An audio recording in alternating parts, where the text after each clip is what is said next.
Okay, this section is 6.4. It's called logarithms and logarithmic functions.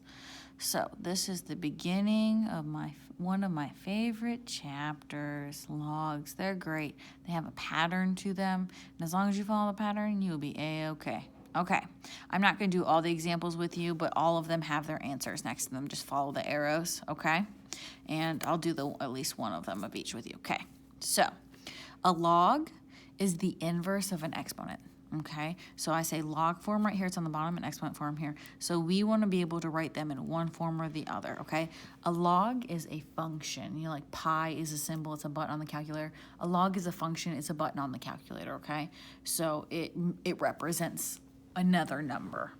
So you just write it there. I know it sounds silly, it sounds like a log, like, you know, like a piece of wood, but it's not. So this is how you say it. Log base b of x equals y, okay? So log base b of x equals y. This can be rewritten as an exponent, and it is b to the y equals x. We know how to say those. We've done those a lot. Okay, so we want to be able to go back and forth. So you see how the base turns into a big number, and then it goes to the y power equals x. So it's like small, outside, inside. That's how I say it in my head.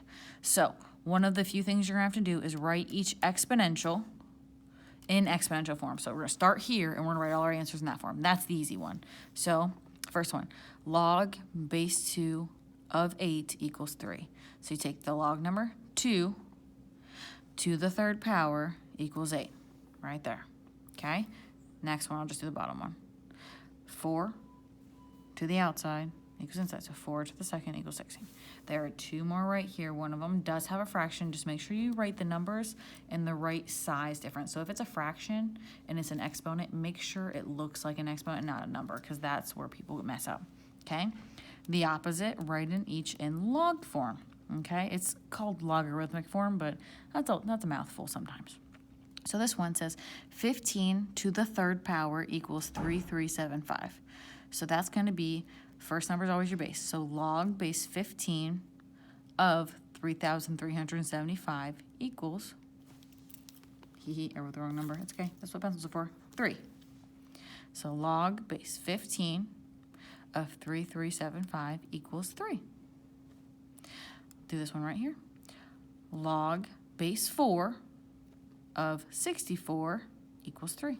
Answer's right here. There's two more on the side right here. I can see that you can see them.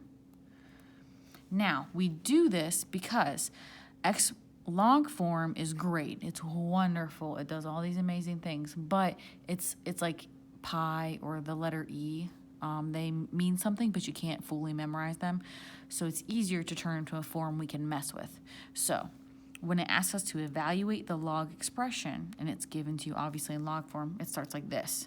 You're going to want to rewrite this in exponential form so we can actually find the answer, so we can solve and find it, okay? So it'll start with log base 16 of 4, and it'll say evaluate. Well, evaluate means to solve, so you're going to just add in an equals y. The reason we add an equals y is because it says log base b of x equals y. So log is 16 of 4, and then I wrote equals y. So first step, and I wrote it right here, rewrite to solve. So we rewrite it in exponent form. So 16 to the y power equals 4. Okay. Next step is we cannot solve this unless these numbers, these base numbers, are the same. So we go, 16, can I rewrite that as 4 to some power? And go, yeah, well, 16 is just 4 squared. I know that. That's easy. So 4 squared, and then still have that y equals 4 to the first. Well, 4 squared with the y on it, well, those y's, we know are exponent rules. They just multiply, so that's really 4 to the 2y equals 4.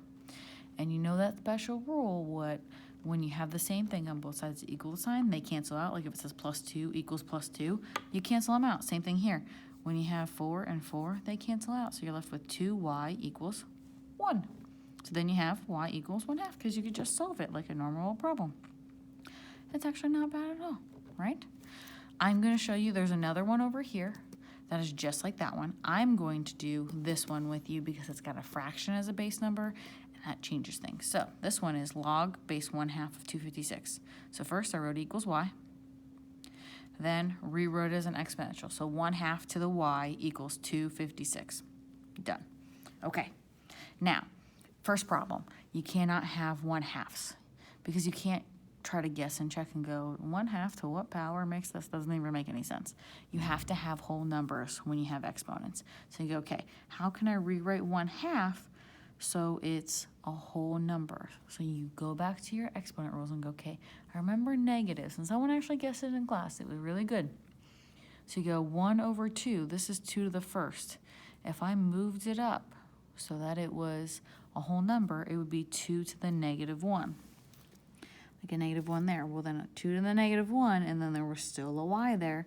So that's 2 to the -y equals 256. So then you just forget about the -y for a second. So 2 to -y, okay. 256 is 2 to what power? You just guess and check. I just use my calculator and go 2 to the 6. Oh, that's not right. Or that's too low, or that's too high. You just keep guessing. It's 2 to the 8th. Again, once the 2's are the same, they cancel out. You have -y equals 8. Well, variables cannot be negative. So you move that negative over by multiplying both sides by -1. You get y equals -8. That happens with all fractions. They're all going to have negatives like that, okay? Now, the last part of the notes is we want to graph log functions. It seems scary. It is really not. Because these guys right here, these 3 points, 1, 0, b, 1, and 1/b, -1, those 3 points will get you through anything, okay? And you can use a note card. You can have these formulas. You can have all your formulas next to you when you take tests, okay? So if you have these 3 points, and these count as formulas, okay, you can do anything because you just use these, and you obviously use the log, the equation you have, to plug b in where it goes, and you just plot them, and you connect them. So exponentials look like this, okay? They just make this weird L curve, and they're always going to make an L, and they're not supposed to cross the y-axis ever. So that's why they kind of curved this way. If you notice, like, they never actually touch that line. They get really close, but they never touch, okay? And the domain always goes, it like stops here, but will go forever that way, but the range will always go up and down, okay? Because that y-axis is an asymptote, which if you don't remember what that is, it means that it's like a boundary line. It stops it from crossing that, okay? So this is what the picture looks like when b is greater than 1. And this is what the picture would look like if b is between 0 and 1, so it's a fraction. B can never be negative, so those are your only 2 options. So it's just if it's greater than 1, -1. Obviously, it can move around based on whether numbers are there, okay? So, for example, if you had just like log base 5 of x, right? You just plug 5 in for b, so you still have 1, 0. Then you would have 5, 1, and then 1/5, -1. You just take those 3 points, plot them on your graph, connect them, done. Just make sure they kind of curve together and you don't cross your y-axis, okay?